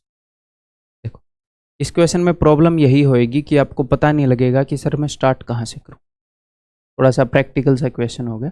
आप नॉर्मली स्टार्ट कर दो, आप पहुँच जाओगे अगर थोड़ा सा आराम से सोचोगे तो। बिल्कुल ऐसे फिक्स्ड पैटर्न का क्वेश्चन नहीं है, बट आपके दिमाग को ओपन तो मैं कर ही रहा हूँ, सारी चीज़ें बता तो रहा हूँ, है ना, प्रैक्टिकल अंडरस्टैंडिंग दे ही रहा हूँ ताकि हर एक चीज़ के लिए आप तैयार हो। आइसोस्केलस ट्रायंगल है, समद्विबाहु त्रिभुज है, यानी कि दो भुजाएं बराबर होंगी। हाँ जी सर। तो इस ट्रायंगल के अंदर 3 भुजाएं हैं, उसमें से 2 उसने बता दी, 2 के बारे में उसने इंफॉर्मेशन दे दी कि F G less than 3 centimetre है और जी एच 8 सेंटीमीटर के बराबर है। तो देखो, जो 2 बराबर वाली भुजाएं हैं वो या तो जो बराबर वाली दूसरी भुजा है या तो दोनों लेस देन 3 सेंटीमीटर वाली होंगी। अगर मैं आपको एक बात बता दूं कि एक आइसोस्केलस ट्रायंगल है और उसमें एक साइड की लंबाई 3 है, एक साइड की लंबाई 5 है, तो आप ये बोलोगे या तो वो ऐसी आइसोस्केलस ट्रायंगल है कि जो इक्वल वाली साइड्स हैं उनकी लंबाई 3 है और इसकी 5 है, या फिर वो ये वाली आइसोस्केलस है कि जो इक्वल वाली साइड्स हैं उनकी लंबाई 5 है, दूसरी की लंबाई 3 है। यही केस है भाई, मैंने 2 साइड बता दी, तो जो तीसरी साइड है वो या तो इसके इक्वल होगी या इसके इक्वल होगी, तभी तो वो आइसोस्केलस बनेगी। तो वही केस है। तो 2 ही केस हो सकते हैं, या तो ये होगा कि जो लेस देन 3 सेंटीमीटर, 2 साइड जो इक्वल है वो लेस देन 3 सेंटीमीटर वाली है और तीसरी साइड 8 सेंटीमीटर की है, या फिर ये केस होगा कि जो 2 साइड इक्वल हैं वो दोनों 8 सेंटीमीटर की है और तीसरी साइड लेस देन 3 सेंटीमीटर। मैं कहना ये चाह रहा हूँ कि जो तीसरी साइड है वो या तो इसके इक्वल होगी या इसके इक्वल, किसी एक के इक्वल होना पड़ेगा तभी तो आइसोस्केलस बनेगी ना। ठीक है, तो मुझे एक बात बताओ, क्या ये केस पॉसिबल है? सर हमें कैसे पता चलेगा? कोई भी एक साइड उठा लो, मैंने ये उठा ली, क्या ये साइड इन दोनों के डिफरेंस से बड़ी है? इनका डिफरेंस तो 0 आएगा क्योंकि ये दोनों भुजाएं बराबर हैं, इनका डिफरेंस तो 0 आएगा। हाँ जी सर, इनके डिफरेंस से तो बड़ी है। क्या इनके सम से छोटी है? 0 is less then 8 is less then, ऐसा है पॉसिबल? भैया ये भी 3 से छोटा, ये भी 3 से छोटा, तो ये जो मटेरियल बनेगा ये 6 से छोटा होगा, तो उससे तो छोटा 8 नहीं हो सकता। ये पॉसिबल ही नहीं है, सिर्फ ये पॉसिबल है। और उसने क्या बताया था कि एफ जी 3 है, तो अगर एफ जी 3 है और जी एच 8 है। एफ जी एच ये वाली तो बनेगी नहीं, एफ जी 3 है और जी एच 8 है, ये वाली ट्रायंगल पॉसिबल है। अब वो बोल रहा है then the correct relation is, तो करेक्ट रिलेशन क्या है भैया, G H is equal to F H, G H, हाँ ये वाला ही है, ठीक है, क्लियर है, समझ में आ गई बात, ऐसे बेसिक अंडरस्टैंडिंग लगेगी इसमें। Next, consider obtuse angled triangle with side 8, 15 and x centimetre if x is an integer. देखो यहां पर उसने रोक लगा दी, अब की बार x क्या है, एक इंटीजर है, यानी कि अब की बार ऐसा केस होगा कि जो कि अगर 14 नहीं है तो फिर 15 ही है, 15, 16, 17 यही वैल्यूज पॉसिबल है, ठीक है, चलिए करिए। Then how many such triangles exist. मैं आपसे बिल्कुल भी उम्मीद नहीं कर रहा कि आप ये कर देंगे, एक क्वेश्चन मैं करवाऊंगा फिर आप खुद कर लोगे, ठीक है, ट्राई आप कर लो, उसमें कोई दिक्कत नहीं है, अच्छे से ट्राई कर लो। तो यहाँ पर कंडीशन क्या है, कंडीशन ये है कि ये ट्रायंगल ऑब्ट्यूस एंगल्ड है। अब मैं वो वाली चीज यूज करूंगा, कौन से वाली चीज यूज करूंगा, जो पाइथागोरस के कजन वाली मैंने आपको बताई थी। ऑब्ट्यूस एंगल ट्रायंगल कैसे पता चलता है कि जो सबसे बड़ी साइड है उसका स्क्वायर बाकी दो के स्क्वायर से बड़ा होगा, एंगल 90 से बड़ा तो उसका स्क्वायर बड़ा हो, तो वो कंडीशन यूज करेंगे, हिंट दे रहा हूं मैं आपको। और अब तक जो अंडरस्टैंडिंग कर रहे थे वो यूज करेंगे, हो जाएगा ये, ट्राई कर लो, करें, देखो भाई चलो। तो 8, 15 दो साइड की लंबाई 8 और 15, तो x की वैल्यू क्या होएगी, x बिलोंग्स टू, इनका डिफरेंस कितना है 7, 15 माइनस 8 7, 15 और 8 23, x जो है वो 7 से बड़ा होगा और 23 से छोटा। अब मैं ऐसे लिख सकता हूँ कि 8 से लेकर 22 तक होगा, 7 से बड़ा क्या है 8, 23 से छोटा क्या है 22, 8 और 22 इंक्लूडेड है। सर अब ये आपने क्या कर दिया, 7 और 8 के बीच में भी तो बहुत कुछ है, आप तब तो ये बोल रहे थे कि अगर 7 और 23 नहीं है तो आप ऐसे सीधा 8 नहीं लिख सकते। तो भाई अब की बार उसने ये बोला है कि x की वैल्यू इंटीजर है, तो अगर 7 नहीं हो सकती तो 8 ही हो सकती है, इसके बीच में कुछ भी नहीं हो सकती। अगर 23 से छोटी है तो सबसे पहली पॉसिबल वैल्यू 22 ही है, इंटीजर है इसलिए, क्लियर है। तो x की ये सारी पॉसिबल वैल्यूज हैं 8 से लेकर 22 तक, क्यों, ताकि ये ट्रायंगल बने, ये सारी वैल्यूज पॉसिबल है just to make it a triangle, otherwise triangle ही नहीं बनेगी। एक कंडीशन मैंने सेटिस्फाई कर दी कि ये ट्रायंगल बनेगी, मैंने एक और कंडीशन सेटिस्फाई नहीं करी है कि ये ऑब्ट्यूस एंगल ट्रायंगल बनेगी, अब उसकी सेटिस्फाई करूंगा। कैसे बनती है ऑब्ट्यूस एंगल ट्रायंगल, बता रखी है मैंने आपको कंडीशन कि लार्जेस्ट साइड का स्क्वायर बाकी दो साइड के स्क्वायर के सम से बड़ा होगा। तो सर इसमें लार्जेस्ट साइड कौन सी है यार, x की वैल्यू 8 भी हो सकती है, तो फिर तो लार्जेस्ट 15 हो जाएगी, और अगर x की वैल्यू 22 हुई तो लार्जेस्ट x हो जाएगी। तो किसी केस में x लार्जेस्ट है, किसी में 15 लार्जेस्ट है। 8 तो लार्जेस्ट हो नहीं सकती, 8 तो ऑलरेडी 15 से छोटा है, तो कभी कभी 15 लार्जेस्ट होगी, कभी कभी x, तो दो केस बनेंगे। तो if 15 is, if largest side is equal to 15, तो क्या कंडीशन ट्रू होगी, तो जो लार्जेस्ट साइड का स्क्वायर है यानी कि 225 वो ग्रेटर होएगा बाकी दो साइड के स्क्वायर के सम से, यानी कि एक्स स्क्वायर प्लस 64, एक्स और 8 है ना बाकी दो साइड, ठीक है। तो मैं क्या कर रहा हूँ, इसको मैं इधर लेकर आ रहा हूँ, इसको मैं उधर, मतलब बता ही देता हूँ आपको, ये इज इक्वल टू नहीं है, इज इक्वल टू तो दोनों तरफ से एक जैसा ही दिखता है, यहाँ पर क्या है इज इक्वल टू में क्या होता है कि 3 इज इक्वल टू एक्स, तो एक्स इज इक्वल टू 3। लेकिन अगर मैं आपको ये बोलूँ कि 3 इज लेस देन एक्स, तो एक्स को इधर लाओगे तो एक्स इज ग्रेटर देन 3 होएगा ना भाई, ये ज़्यादा मुंह एक्स की तरफ खुला रहना चाहिए, इज इक्वल टू तो दोनों तरफ बराबर है, तो अगर मैं इस तरफ लेकर आ रहा हूँ तो दिस इज लेस देन 225, तो ये हम मेंटली करने के लायक होने चाहिए। तो it implies that x square is less then, 64 उधर जाएगा, 5 में से 4 गया 1, 12 में से 6 गया 6, x is less than under root 161, जो कि क्या होता है, इसके स्क्वायर से छोटा ही है, जस्ट 14 का स्क्वायर होता है 196, हाँ तो उससे छोटा है, 13 का 169, तो ये 12 पॉइंट समथिंग है, 12 point something, x is less then 12, यहां से मुझे एक बात पता चली। तो देखो x की छोटी से छोटी वैल्यू क्या है 8, और इस कंडीशन के अकॉर्डिंग x क्या होना चाहिए लेस देन 12। ये दो कंडीशन मिल गई मुझे। तो यानी कि यहां पर मुझे मिल गई कि x जो है वो होएगा 8 से लेकर 12 तक। एक बार फिर से बताऊंगा, टेंशन मत लो।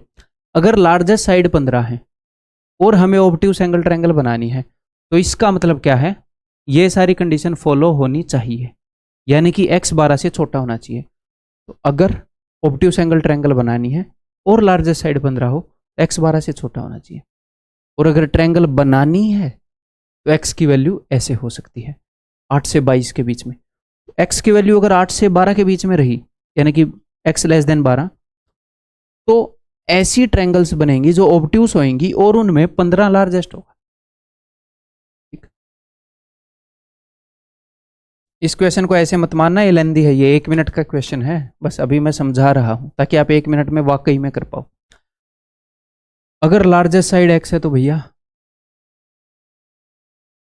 लार्जेस्ट 15 भी हो सकती है, लार्जेस्ट x भी हो सकती है। तो अगर लार्जेस्ट x है तो x square will be greater than, largest वाली का square will be greater than square of the other two, x square plus 15 का स्क्वायर। 8 15 17 का तो ट्रिपलेट होता है, ध्यान है, 8 15 17। तो ट्रिपलेट का मतलब क्या होता है, ट्रिपलेट का मतलब यही तो है।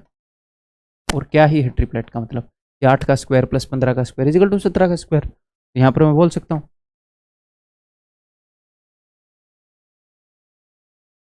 भाई एटलीस्ट कैलकुलेशन में तो फायदा उठाएं, ट्रिपलेट याद है तो ठीक है। तो x must be greater then 17। तो यहाँ पर एक कंडीशन है कि भैया x 17 से बड़ा होना चाहिए, तो ऑब्ट्यूस बन जाएगी लार्जेस्ट साइड x की। तो x की वैल्यू क्या क्या हो सकती है, तो x की वैल्यू हो सकती है 17 से बड़ा, यानी कि 18 से लेकर, और x की मैक्स वैल्यू क्या हो सकती है 22। ठीक है। तो यहाँ पर कितनी ट्रायंगल पॉसिबल है, x की कितनी वैल्यू पॉसिबल है 8 से लेकर 12 तक। तो 12 में से 8 मत घटाना, 12 में से 8 गए 4, 12 में से 7 घटाना, यहाँ पर 5 वैल्यूज पॉसिबल है। यहाँ पर 22 में से 17 घटा देना, 5 वैल्यूज पॉसिबल है। मैं कहना क्या चाह रहा हूँ बताता हूँ, अभी डिटेल में बताऊंगा, सिर्फ क्वेश्चन करना मकसद नहीं है। देखो अगर दो साइडों की लंबाई 8 और 15 है, दो साइडों की लंबाई 8 और 15 है, तो तीसरी साइड की लंबाई अगर 8 हुई, अगर 9 हुई, अगर 10 हुई, ऐसे ही कर करके 12 तक हुई, 8 9 10 11 12, तो ये सारी पॉसिबल ट्रायंगल्स निकली है यहाँ पर। अगर दो साइड की लंबाई 8 और 15 है, तो तीसरी साइड की लंबाई अगर 18 से लेकर 22 तक हुई, 8 15 18, 8 15 19, 8 15 20, ऐसे 8 15 22 तक, तो ये सारी ट्रायंगल्स ऑब्ट्यूस एंगल ट्रायंगल होएंगी। ठीक है। तो टोटल 5 और 5 10 ऑब्ट्यूस एंगल ट्रायंगल बनेगी भाई। x के कितने मान हो सकते हैं 10। तो सर क्या ये एक्चुअल में आएगा क्या एग्जाम में, बहुत जल्दी करोगे आप इसे, ठीक है, और ये आएगा, रिलेवेंट है। The sides of an obtuse angle triangle are 11 15 and p, जहां पर p एक इंटीजर है। How many values of p are possible, p की कितनी वैल्यू पॉसिबल है। तो यहां पर दो कंडीशन है, एक तो ऑब्ट्यूस एंगल्ड होनी चाहिए और ट्रायंगल होनी चाहिए, ट्रायंगल। तो ट्रायंगल होने की क्या कंडीशन है ताकि ट्रायंगल बने, तो ट्रायंगल होने की कंडीशन है कि भैया जो तीसरी साइड p है दैट शुड बी, डिफरेंस से बड़ी, 11 और 15 का डिफरेंस है 4, और 11 और 15 का समय है जी 26, यानी कि 5 से लेकर 25 तक होनी चाहिए।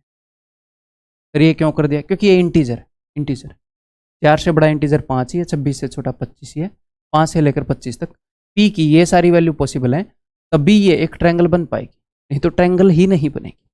ठीक है, ये वाली कंडीशन तो सर सेटिस्फाई हो गई। अब ये ऑब्ट्यूस वाली, ठीक है।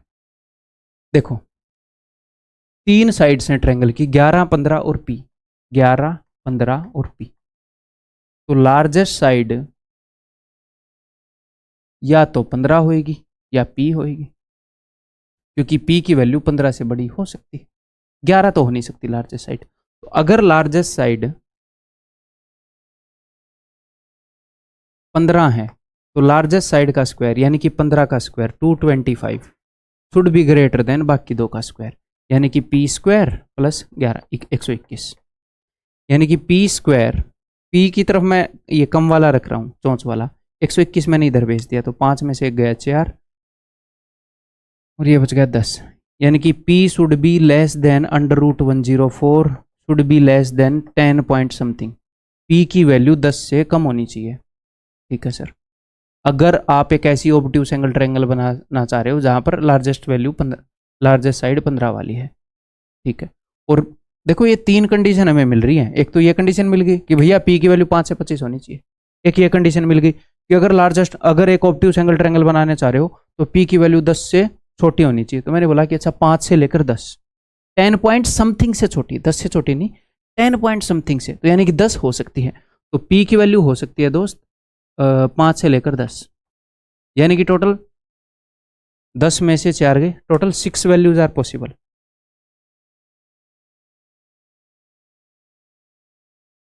Total 6 values are possible.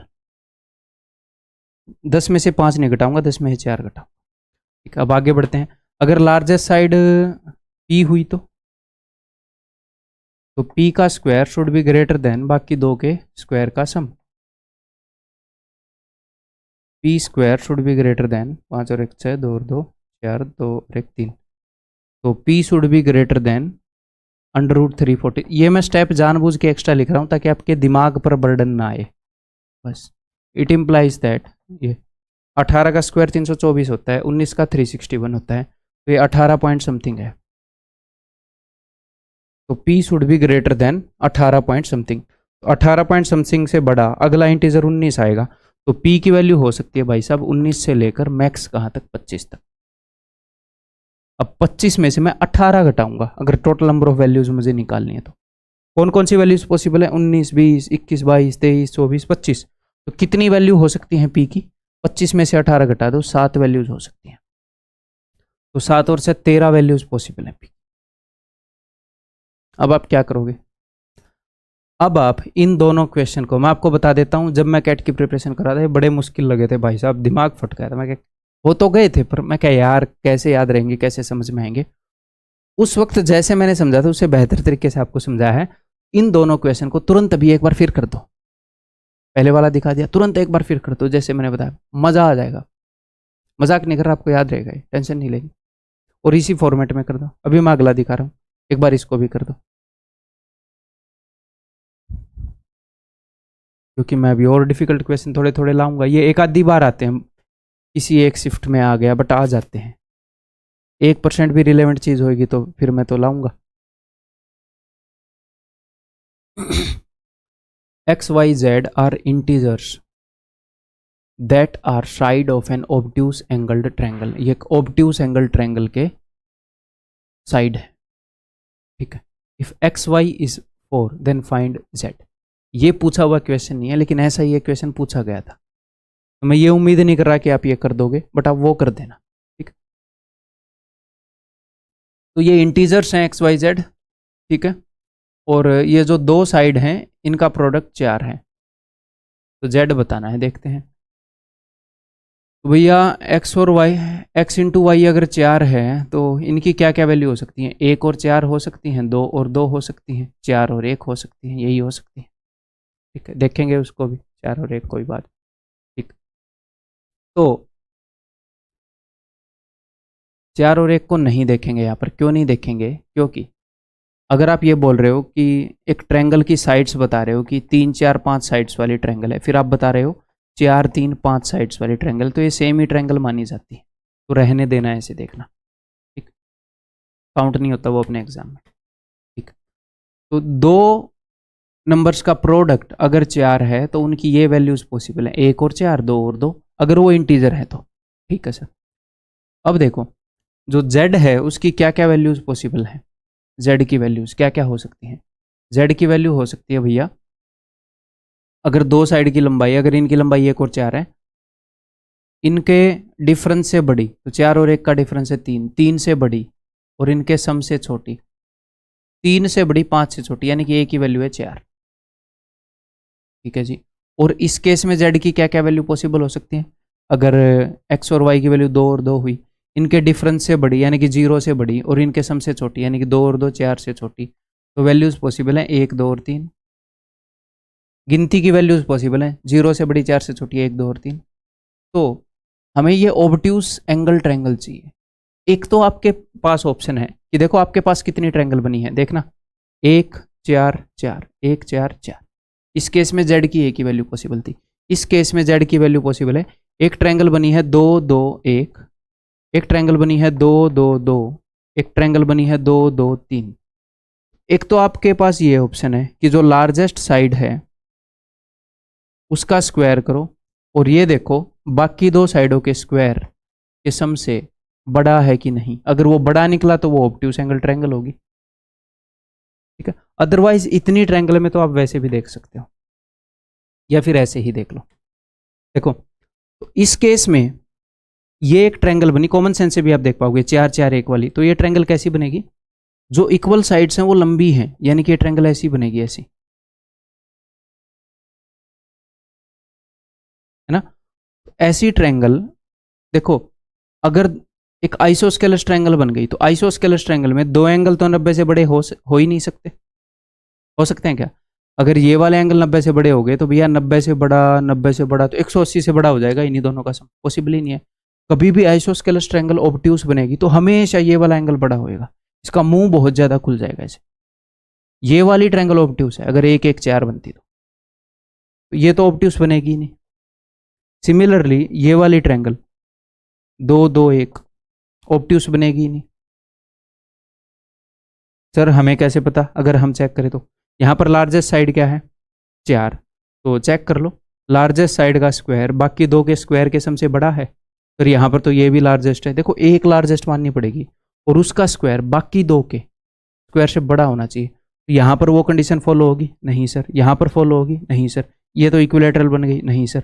3 का स्क्वायर है 9, इसका स्क्वायर 4, इसका स्क्वायर 4, 4 और 4 8, यहाँ पर फॉलो होगी। ये एक ही पॉसिबल ट्रायंगल है जो इन सारी कंडीशन को फॉलो करती हो। z की वैल्यू 3 ही हो सकती है, x और y की वैल्यू होगी 2 और 2 और z की एक ही वैल्यू है 3। अब मैं आपसे बिल्कुल भी एक्सपेक्ट नहीं कर रहा कि आप कंफर्टेबल होंगे, आप रिलैक्स होंगे जैसे बाकी लेक्चर्स में आप होते हैं कि अरे सब समझ तो आ रहा है। ये टॉपिक अनकंफर्टेबल करता है स्टूडेंट्स को, इन्हीं टीचर्स को भी अनकंफर्टेबल करता है,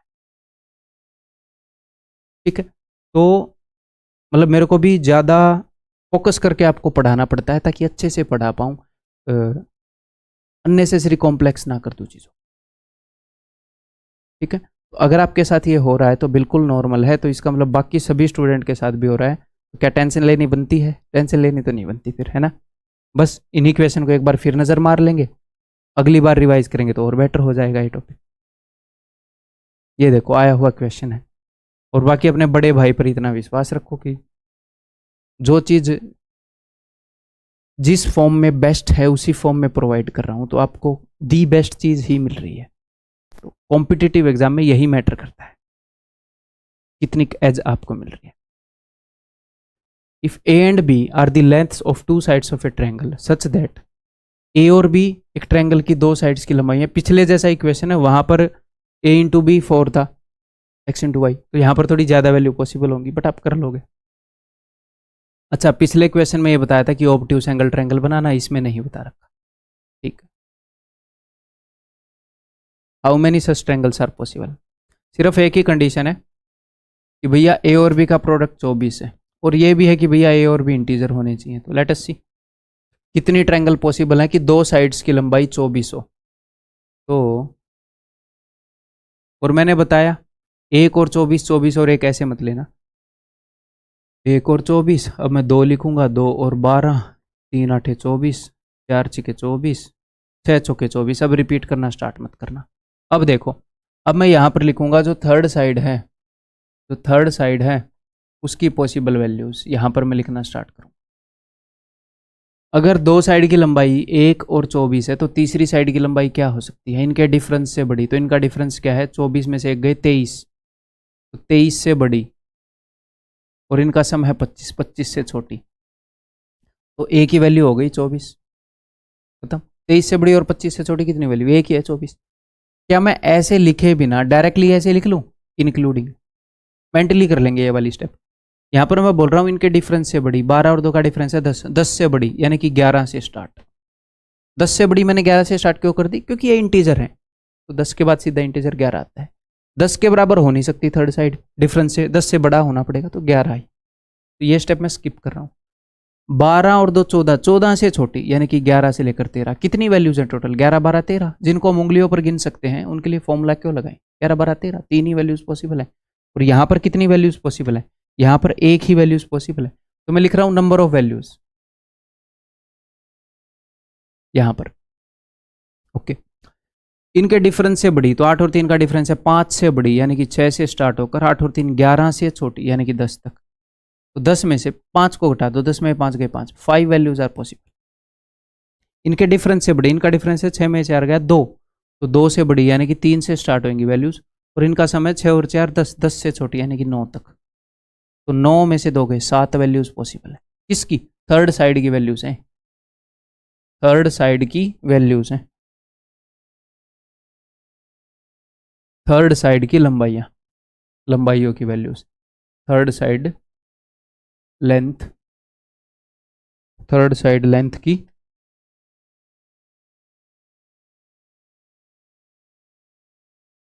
पॉसिबल वैल्यूज। ये थोड़ा सा अनकंफर्टेबल करने वाला टॉपिक है, हर एक इंसान के लिए है, तो आपने टेंशन नहीं लेनी, आप कोई स्पेशल नहीं हो, आपका कोई कोटा नहीं है, ठीक है। और बहुत ही बढ़िया तरीके से समझा रहा हूँ, तो मोस्ट प्रोबेबली तो ये है कि एक आधा स्टूडेंट तो होगा ही जो बच जाएगा अनकंफर्टेबल होने से। 7 और 3 10, 5 और 1 6, टोटल 16 वैल्यूज पॉसिबल हैं थर्ड साइड की। 16 तरह की ट्रायंगल बन सकती है। सर कैसे, प्रैक्टिकली क्या मैं बोल रहा हूँ, मैं ये बोल रहा हूँ, देखो इसके करने की जरूरत नहीं है, बट वैसे ही देखो, यहां से जो वैल्यूज पॉसिबल आई हैं 1 24 और थर्ड साइड की एक ही वैल्यू पॉसिबल आई थी 24, तो ये एक ट्रायंगल बन सकती है जिनमें दो साइड्स का प्रोडक्ट 24 हो।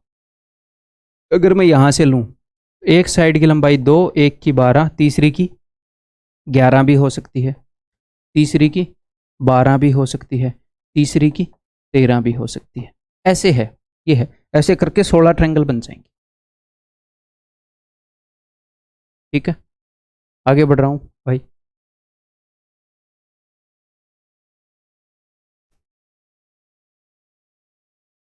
How many isosceles triangles with integer sides are possible such that sum of two of this side is 12। मेरे ख्याल ये लास्ट क्वेश्चन होएगा, ऐसे लास्ट क्वेश्चन नहीं है, लास्ट 3 है, चलो तीनों करते हैं at least. How many isosceles triangles with integer sides are possible such that sum of two of the sides is 12, ताकि दो साइड्स का सम 12 हो। अगर दो साइड का सम 12 है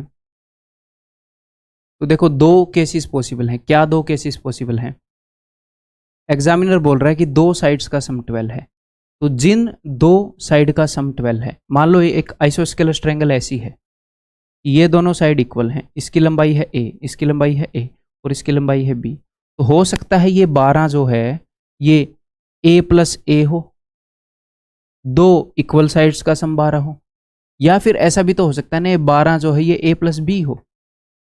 उसने ये बोला कि एक आइसोस्केलस ट्रायंगल है और दो साइड का सम 12 है, तो हो सकता है दो इक्वल साइड का सम दे रखा हो या एक इक्वल और एक नॉन इक्वल साइड का सम दे रखा हो, हमें नहीं पता भाई, कुछ भी दे सकता है। तो ये दो केसेस पॉसिबल है, तो इन दोनों केसेस को मैं यहां पर लिख लेता हूं। या तो उसने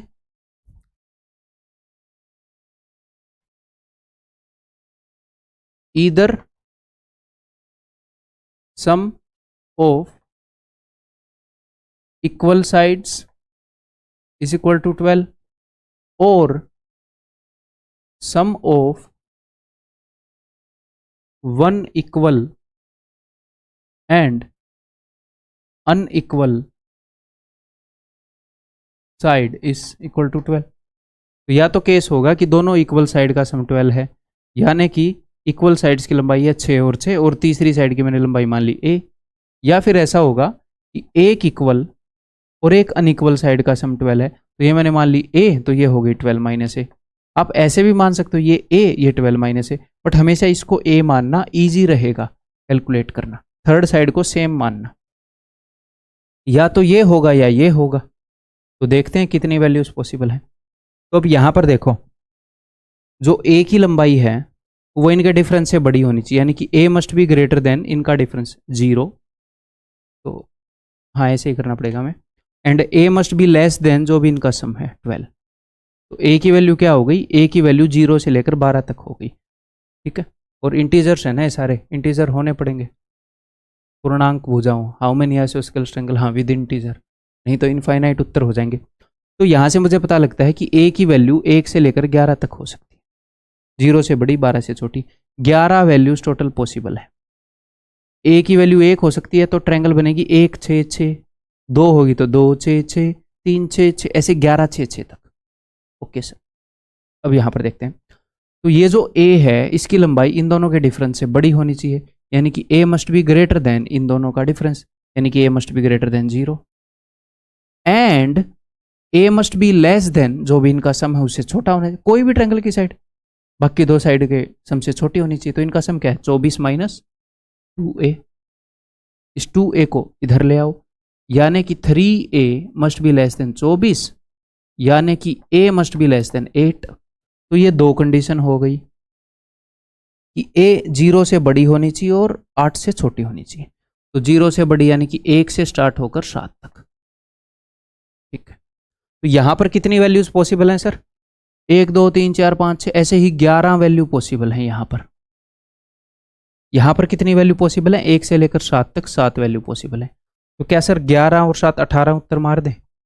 नहीं, हमेशा ध्यान रखना इस क्वेश्चन में। क्यों, मैं आपको बताता हूं कि जो इक्विलेटरल ट्रायंगल है ना वो 2 बार गिनी जाती है। ऐसे केसेस में equilateral triangle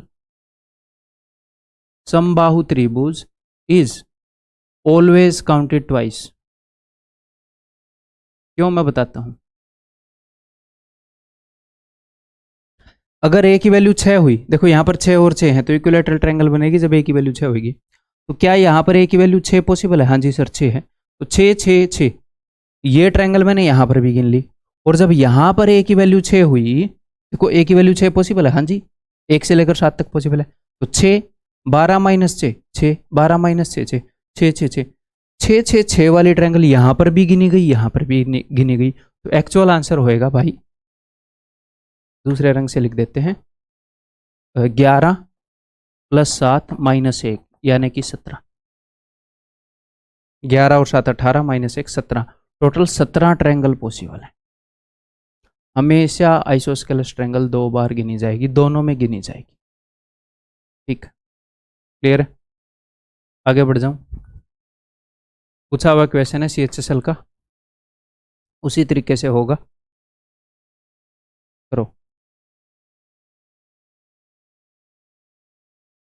how many isosceles triangles with integer side are possible? कितनी आइसोस्केलेस ट्रायंगल पॉसिबल है जिनकी इंटीजर साइड है? ठीक है भैया, such that sum of two of the side, अगर दो साइड का सम 16 है, आइसोस्केलेस ट्रायंगल है, या तो दोनों इक्वल साइड का सम 16 है, यानी कि दोनों इक्वल साइड 8 और 8 है, तीसरी साइड मैंने a मान ली, या फिर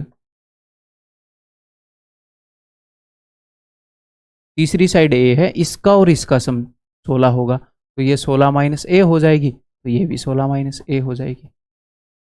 उसी तरीके से करते हैं इस वाले केस में। ये जो a है ये इनके डिफरेंस से बड़ी, यानी कि 0 से बड़ी, यानी कि मैं क्या बोल सकता हूं, अगर 0 से बड़ी होगी तो सबसे पहली पॉसिबल वैल्यू क्या होगी, 1। 0 से आगे 1, इंटीजर्स है ना, और 8 और 8 16 से छोटी, तो 1 से लेकर 15 तक, यानी कि total 15 values are possible a की। देखो मैंने कितने ज्यादा में लिखा था पिछली बार। तो जो मैं लिखता हूं ना वो हमेशा आपको एग्जाम में लिखना नहीं होता, बट ताकि आपको ना लिखना पड़े उसके लिए मुझे लिखना पड़ता है कई बार। ठीक, तो ऐसे सोचकर कभी मत डरा करो कि मैंने कोई क्वेश्चन 5 मिनट 8 मिनट में समझा दिया, 10 मिनट में समझा दिया, अरे सर आपको ही समझाने में 10 मिनट लगा। ऐसे तो एक बच्चे को पैदल चलने में पूरा 1 साल लग जाता है, तो क्या वो 20 सेकंड में 100 मीटर दौड़ ही नहीं पाएगा? 10 सेकंड की तो बात दूर है, क्योंकि उसको तो 1 साल लग गया चलना सीखने में टाइम लगता है भाई। ठीक, तो ये जो a है this will be greater then तीसरी साइड की वैल्यू बाकी दो साइड के डिफरेंस से बड़ी होती है, तो इनका डिफरेंस तो जीरो है क्योंकि दोनों इक्वल है। A must be greater than zero and A must be less than the sum. A छोटी होगी इनके सम से, यानी कि 32 माइनस ए से, 32 माइनस 2a से। और इन्हीं क्वेश्चन को करने के फॉर्मूले भी हैं। अगर डिट्टो सेम क्वेश्चन आए ना आपके सामने, तो मैं आपको एक फॉर्मूला बता सकता हूँ कि ये लगा दो, उत्तर भी आ जाएगा। डिट्टो सेम क्वेश्चन आएगा तो नहीं आएगा, तो आप कर लोगे 45 सेकंड में, 50 सेकंड में। वो अगर वैसे वैसे फॉर्मूले रटवाने लगूं तो मैं इसी का क्यों रटवाऊं। ऐसे ही अगले कंसेप्ट में भी हैं ऐसे 4-5, उससे अगले में भी हैं 4-5, उससे अगले में भी है 4-5। सिलेबस 4-5 गुना कर देते हैं लोग ऐसे। बच्चे को फिर पता नहीं होता कौन सा ज़्यादा ज़रूरी है, फिर उसमें से आप इंपॉर्टेंट छांट नहीं पाते, है ना। आ जाओ तो it implies that 3a is less then 32। It implies that a is less than, 3 से काटूंगा तो 10.66। a जो है 10.66 से कम है, यानी कि इन दोनों कंडीशन से क्या पता लग रहा है, a 0 से बड़ी होनी चाहिए, यानी कि a की वैल्यू 1 से स्टार्ट होएगी, 10.66 से छोटी यानी कि 10 तक जाएगी। 9 मत कर देना, 10.66 से जस्ट छोटा इंटीजर कौन सा है, 10 है। तो कितनी वैल्यूज पॉसिबल है, तो आप बोलोगे सर 1 से लेकर 10 तक 10 वैल्यूज। तो मैंने उत्तर क्या करने को बताया, क्योंकि आइसोस्केलस ट्रायंगल हमेशा 2 बार काउंट होती है, सॉरी इक्विलेटरल। देखो अगर मैं a की वैल्यू 8 कर दूं, यहाँ पर भी a की वैल्यू 8 पॉसिबल है, तो 8 8 8 ट्रायंगल यहाँ भी काउंट होगी। a की वैल्यू यहाँ पर भी 8 पॉसिबल है, तो 8 8 8 ट्रायंगल यहाँ भी काउंट होगी। 8 8 8 triangle is counted in both. तो आंसर क्या होएगा, तो आंसर हो जाएगा 15 + 10 - 1, 15 और 10 25 - 1 24 आया हुआ क्वेश्चन है। ठीक है, क्लियर है। मैं बिल्कुल भी आपसे एक्सपेक्ट नहीं कर रहा था कि इस लेक्चर के अंदर कोई बच्चा जो है ये क्वेश्चंस निकालेगा। मैं सिर्फ इतना एक्सपेक्ट कर रहा हूँ कि मैं जो समझा रहा हूँ उसको 100% नहीं, उसको 90% समझ लो। कोशिश 100% की है, 90 भी समझ गए, ओके। अगली बार फिर करोगे, ज़्यादा कंफर्टेबल होगे। ठीक, ये बताओ भाई, जैसे ये क्वेश्चन एक बार पूछा गया है, बहुत रेयर क्वेश्चन, आज तक एक बार पूछा गया है ये क्वेश्चन, इस टाइप का क्वेश्चन, मतलब एक बार, एक ही क्वेश्चन मैंने इंक्लूड किया है, उतना ही जरूरी है ये, बस। The perimeter of a triangle with sides of integral values, integer values, त्रिभुज की भुजाओं की जो वैल्यू है वो पूर्णांक है, इंटीजर है, और जो पेरीमीटर है वो 13 के बराबर है। How many such triangle are possible, ऐसी कितनी ट्रायंगल पॉसिबल है। यहाँ पर भी फॉर्मूला बताया जा सकता है, बट जितनी देर में मैं फॉर्मूला समझाऊंगा, जितनी देर में फॉर्मूले से करोगे उसकी कुछ कमियां हैं, उससे जल्दी आप दूसरे मेथड से कर लोगे और बेसिक अंडरस्टैंडिंग भी मजबूत होगी। ठीक है, तो चलिए ये कैसे करना होता है ये क्वेश्चन बताता हूँ। देखो आपको एक बात पता है कि any side of triangle, length of any side, किसी भी ट्रायंगल के अंदर length of any side is less than sum of other two side. Clear है, किसी भी ट्रायंगल के अंदर किसी भी साइड की लंबाई बाकी दो साइड की लंबाइयों के सम से छोटी होती है। ठीक है सर, तो मैं यहां पर लार्जेस्ट साइड की लंबाई देखना चाह रहा हूं, तो इस 13 को मैं 2 से डिवाइड कर देता हूं, क्यों, आपको समझ में आएगा, 6.5। तो जो लार्जेस्ट साइड है, क्या लार्जेस्ट साइड में इज इक्वल टू 6.5 कर सकता हूं। अगर मैंने लार्जेस्ट साइड को 6.5 कर दिया, तो बाकी की जो दो साइड हैं, स्मॉलर 1 एंड स्मॉलर 2, मान लो बाकी की दो साइड मैंने मान ली, छोटे वाली पहली, छोटे वाली दूसरी, और ये लार्जेस्ट, तो इन दोनों का सम कितना हो जाएगा सर, इन दोनों का सम भी 6.5 हो जाएगा। क्योंकि पेरीमीटर क्या होता है, पेरीमीटर होता है तीनों साइड की लंबाइयों का सम, तीनों साइड की लंबाइयों का सम 13 होना चाहिए। तो अगर मैं लार्जर वाली साइड को 6.5 दे दूंगा तो इनको भी 6.5 मिल जाएगा, बट ये तो हो ही नहीं सकता, क्यों, क्योंकि ये हमेशा छोटा होना चाहिए ना भैया, this must be less then बाकी दो साइडों के सम से। ठीक है, तो आप हमेशा जो लार्जेस्ट साइड होगी वो क्या होगी, largest side will always B less then perimeter by 2, यानी कि 13/2 यानी कि 6.5। Largest side will always B less then 6.5, perimeter के हाफ से कम होगी। तो लार्जेस्ट साइड की मैक्सिमम पॉसिबल क्या वैल्यू हो सकती है, वो 6 हो सकती है। मैक्सिमम पॉसिबल वैल्यू 6 हो सकती है। अब तक जो मैंने आपको बताया है वो आप मन में कर सकते थे कि पेरीमीटर 13 है, 13 को हाफ करो 6.5, तो 6.5 से छोटी ही होगी लार्जेस्ट साइड की वैल्यू, यानी कि maximum to maximum largest side 6 हो सकती है। मेंटली कर सकते थे। आगे से मेंटली करना है ये।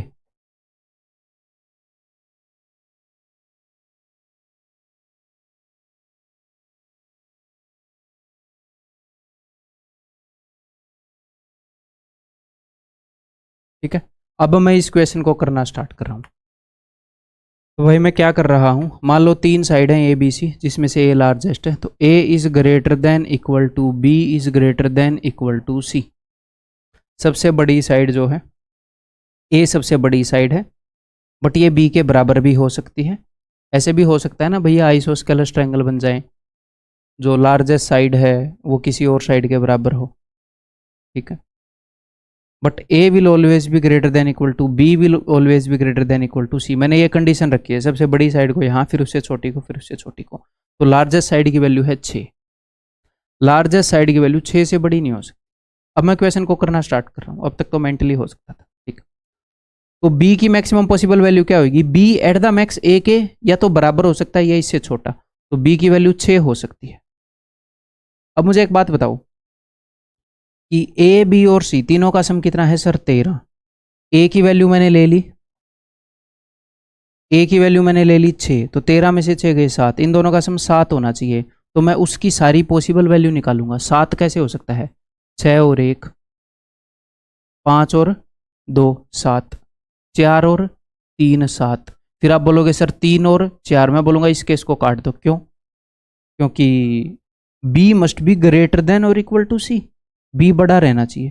तो 3 केस तो ये हो गए। सर ये 3 केस कैसे हैं, अगर ए की वैल्यू 6 है तो बी की 6 हो सकती है, सी की 6, ए की 6 है तो बी की 5, सी की 2, ए की 6 है तो बी की 4, सी की 3। 3 केसेस तो ये हो गए, बाकी मुझे वहां लिखने पड़ेंगे। ठीक है, तो ए की वैल्यू मैंने 6 ले ली। अब मैं ए की वैल्यू कम लेता हूँ 5, क्योंकि ए की मैक्सिमम वैल्यू 6 थी तो मैंने 5 ले ली। तो बी की वैल्यू मैक्स क्या हो सकती है, 5 हो सकती है, 5 से बड़ी नहीं, क्योंकि ए जो है वो बी से बड़ा है। तो टोटल ए बी सी का सम है 13, 13 में से 5 गया 8, 8 को मैं 2 हिस्सों में तोड़ूंगा, 5 और 3, 4 और 4। अब इससे आगे जाऊंगा क्या, मैं नहीं जाऊंगा, क्योंकि फिर बी जो है वो सी से छोटी हो जाएगी। ठीक है, अब ए की अगली छोटी वैल्यू ले रहा हूं मैं 6 ले चुका, मैं 5 ले चुका, अब मैंने 4 ले लिया, 4। तो 13 में से 4 गए 7, सॉरी 9। अब मैं 9 को 2 हिस्सों में तोड़ूंगा। ठीक है, तो अगर आप 9 को 2 हिस्सों में तोड़ोगे तो 5 और 4 9,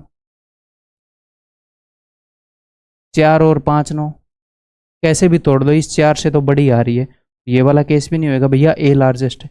तो टोटल कितनी वैल्यूज पॉसिबल है, कितनी तरह के ट्रायंगल पॉसिबल है, 1 2 3, 1 2 3 4 5, 5 इज द आंसर। ठीक है, ई क्या पढ़ा दिए सर, ये क्या कर दिया, हे प्रभु ये क्या हुआ। टेंशन मतलब मैं हूं ना भाई। चलो अब इसी क्वेश्चन को करते हैं। मैं यहाँ पर ये मान लेता हूँ, इसी को नहीं किसी अलग क्वेश्चन को करते हैं। एग्जामिनर ने ये बोला है कि किसी ट्रायंगल का जो पेरीमीटर है वो 17 है, किसी ट्रायंगल का जो पेरीमीटर है दैट इज 17, और हमने ये बताना है इंटीग्रल वैल्यूज है। सेम क्वेश्चन है, कितनी ऐसी ट्रायंगल पॉसिबल है। तो देखो जो लार्जेस्ट साइड है, largest side is less then 17/2 यानी कि 8.5, हमेशा 8.5 से कम रहेगी। ए लार्जेस्ट है, देखो इसको मैं जल्दी से सोल्व करके बताता हूँ। ए की मैक्स वैल्यू हो गई 8, अगर यहाँ पर 8 है तीनों का सम कितना है 17, तो 17 में से 8 घटा दो 9, तो इन दोनों का सम 9 बच गया। तो यहाँ पर अब मैं लिखूंगा, देखना 9 बच गया, तो 5 और 4, या फिर 8 से ही स्टार्ट करते हैं। 8, ये 8 है ना, इसके बराबर से स्टार्ट करते हैं। 8 और 1, ठीक है। फिर उसके बाद इसको एक घटा दूंगा 7 और 2, इसको एक घटा दूंगा 6 और 3, इसको एक घटा दूंगा 5 और 4, इसको एक घटा दूंगा तो 4 और 5। भैया ये बड़ी होगी तो ये तो मैं नहीं लूंगा। अब देखो, अब मैंने इसको 8 लिया था तो अब मैंने इसको 7 ले लिया, तो इसकी भी मैक्सिमम पॉसिबल वैल्यू 7 ही रहेगी। भैया ये 7 से तो बड़ा नहीं हो सकता, तो 7 और 7 कितना हो गया 14, 17 में से 14 गया 3। अब मैं इसको घटाता जाऊंगा, ये 6 हो गया तो ये एक बढ़ जाएगा 4। अब मैं इसको घटा दूंगा 5, तो ये भी एक बढ़ जाएगा 5, ठीक है। इसके बाद आगे तो नहीं जाएंगे ना भाई, अब ये दोनों बराबर हो चुके हैं, अगले स्टेप में ये बड़ी हो जाएगी जो कि अलाउड नहीं है। 8 7, अब मैं 6 ले लूंगा, जानबूझ के मैंने वैल्यू 17 ली है बड़ी। तो अब देखो इसकी मैक्सिमम वैल्यू 6 है, 6 से बड़ी ये नहीं हो सकती। 6 और 6 12 और 5। अब इसको अगर मैं एक घटाऊं 5 तो ये बढ़ जाएगी 6, तो आगे मैं नहीं जा सकता। अगर मैं इसको ले लूँ 5 तो इसकी मैक्सिमम वैल्यू है 5, तो 5 और 5 10, तो इसको होना पड़ेगा 7। अरे भाई ये तो पॉसिबल नहीं है, वो सबसे छोटी होनी चाहिए। खत्म, 1 2 3 4 5 6 7 8, खत्म 8, ठीक है।